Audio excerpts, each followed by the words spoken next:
So hey people, welcome back to an all new video on my channel, and today I'm gonna show you how you can get the black Instagram. So guys, it's something like this. It's just like the normal Instagram, but it's in black. You know, black is awesome. So guys, let's get straight into it. Yeah.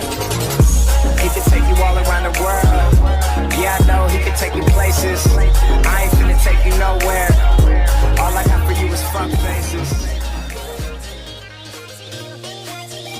So guys, to get the black Instagram, what you need to do, you need to open Chrome, and I'll give you the link to this page and download in the description.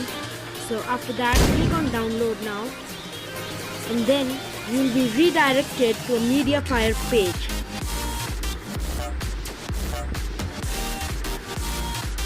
So after it has loaded, what you need to do, you just need to click on the download button, and you need to hit OK,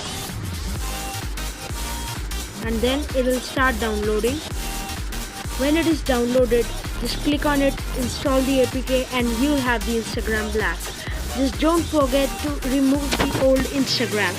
So guys, thanks for watching.